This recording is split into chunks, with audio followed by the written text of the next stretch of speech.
Hello everyone, welcome back to our channel. তো তোমাদের সবাইকে অনেক অনেক ভালোবাসা জানাই। তোমরা ভিডিওগুলোতে খুবই ভালোবাসা দিচ্ছ। তো আজকের ভিডিওটা একদম নতুনদের জন্য। তো একদম সেমিস্টার ওয়ানে যারা অ্যাডমিশন নিয়েছো, আজকের ভিডিওটা তাদের জন্যই। তো আমরা দেখতে পাচ্ছি যে স্টেটের যা অবস্থা, মানে কলেজের ফর্ম ফিল আপ কবে হয়েছে এখনো কোনো রকম মেরিট লিস্ট বা কিচ্ছু দেয়নি, কোনো অ্যাডমিশন রিলেটেড কোনো নোটিশও তারপরে বের হয়নি, সেই ফর্ম ফিল আপ হয়েছিল। তো সকলেই একটা চিন্তার মধ্যে অবশ্যই তোমরা আছো।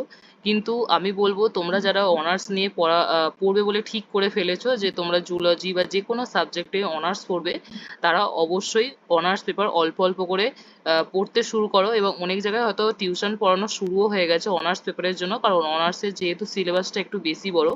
দেখো, ইউনিভার্সিটি সেশন যত দেরিতেই শুরু করুক, এক্সাম কিন্তু তোমার ঠিক সময়ে নেবে। সেই যদি আমরা সেশন অনুযায়ী পড়াশোনা করি, সেক্ষেত্রে আমরা অনেকটা পিছিয়ে যাব এবং আমাদের নাম্বারও খুব কম আসতে পারে। তো সেক্ষেত্রে আমি বলবো যে তোমরা যারা যে মানে সাবজেক্টে অনার্স করবে বলে ঠিক করে নিয়েছো, তো তারা সেই সাবজেক্ট নিয়ে পড়াশোনা অবশ্যই শুরু করে দাও, ঠিক আছে?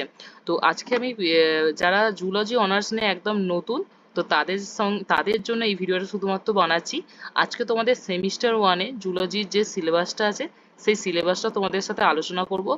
আর আরে কিছু কথা বলবো যেগুলো অবশ্যই তোমাদের অ্যাডমিশন নেওয়ার আগে জেনে রাখা উচিত, ঠিক আছে? তো সবার প্রথমে আছে ফর্ম ফিল আপের সময় অনেকে যে সাবজেক্ট বাছাইয়ের কথাটা তোমাদের বলি, যে অনেকে মাইনর সাবজেক্ট হিসেবে বিভিন্ন সাবজেক্ট নাও, যেমন অ্যানথ্রোপোলজি নাও, কেউ ফিজিওলজি আছে কারো মাইনরে, কেউ আবার ইএনভিএস নাও। প্রত্যেকটা কলেজে যেরকম সাবজেক্ট থাকে, তো তোমরা সবাই মাইনরে সেইটা নাও।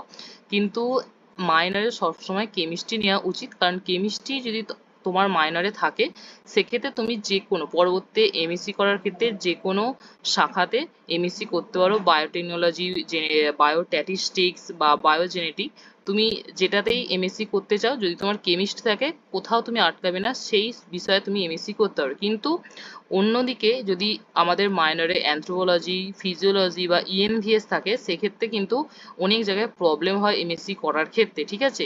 এইটা ছিল তোমাদের সাবজেক্ট বাছাইয়ের জন্য আমি তোমাদের বলে দিলাম। এবার আসি যারা একদম জুলজি অনার্সে সেমিস্টার ওয়ানে ভর্তি হয়েছে, তাদের টোটাল দুটো পেপার থাকে অনার্স পেপার। একটা হচ্ছে তোমাদের থিওরি লিখতে হবে, ঠিক আছে, যেটা হচ্ছে মেন পেপার। আর একটা থাকে তার সাথেই সেক পেপার, যেটাতে তোমাদের এমসিকিউ দেওয়া হয়, ঠিক আছে? তখন যেখানে তোমাদের 75টা এমসিকিউ দেওয়া হয়, এবং সেখানে টিক চিহ্ন মারা আর কি, এমসিকিউ। ওকে। তো এবার বলি, প্রত্যেকটা পেপার হচ্ছে 100 নম্বরের করে এক্সাম হয় তোমাদের, যার মধ্যে 75 নম্বর থিওরি আর 25 নম্বর হচ্ছে প্র্যাকটিক্যাল, দুটো পেপারের ক্ষেত্রেই। তার মানে দুটো পেপারে টোটাল 200 মার্কসের মধ্যে এক্সাম হচ্ছে, তার মধ্যে